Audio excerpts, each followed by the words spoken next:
Teacher একদিন লক্ষ্য করে তার প্রিয় স্টুডেন্ট বাটি থেকে চুরি করে খাবার খাচ্ছে। সাথে সাথে তাকে জিজ্ঞেস করে সে এমন ভুল কেন করলো। বাচ্চাটি কান্না করে তাকে বাইরে নিয়ে যায়। তার রুক্ষ সূক্ষ্ম বাবাকে দেখিয়ে বলে, আমার বাবা ক্যান্সারে আক্রান্ত, আমি এখন কি করব। এভাবেই তাকে খাবার খাওয়াচ্ছি। টিচারের চোখ দিয়ে পানি পড়তে শুরু করে। মেয়েটি বাবাকে নিয়ে হসপিটালে উপস্থিত হয়।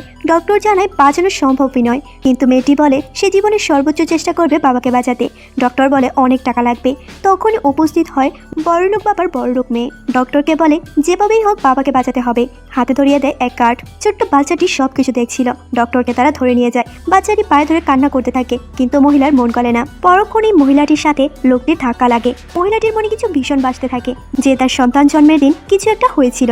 আমাদের দেখানো হয় আসলে এই বাচ্চাটি এই মহিলারই। তার বড়লোক বাবা বাচ্চা সহ বাবাকে গায়েব করে দিয়েছিল আর বাবার উপর অত্যাচার করে তার এই অবস্থা করেছে। আর এখন মেয়েটির কিচ্ছু মনে নেই। ছোট্ট বাচ্চাটি চলে যায় বড়লোক মেয়ের বাড়িতে। তার বাড়ির সামনে বসে কান্না করতে থাকে নিজের বাবার চিকিৎসার জন্য, কিন্তু মহিলাটি একবারের জন্য বাইরে আসে না। অন্যদিকে ম্যাডাম উপস্থিত হয় টাকা নিয়ে। বাচ্চাটিকে সান্ত্বনা দেয় সবকিছু ঠিক হয়ে যাবে। হসপিটালের সবাই তাদেরকে সহায়তা করতে আসে, কিন্তু ডক্টর উপস্থিত হয় না। এটা সিদ্ধান্ত নেয় এইখান থেকে চলে যাবে। সকলে টাকা ফিরিয়ে দেয়। যখন হসপিটাল থেকে বের হবে উপস্থিত হয় একজন গোন্ডা। বলতে থাকে তোর বাবা আমাদের থেকে টাকা ধার নিয়েছে, আজকের মধ্যে পরিশোধ না করলে যেতে দেব না। বাচ্চাটি বোঝানোর চেষ্টা চালায়, কিন্তু তারা কোনো কথাই শোনে না।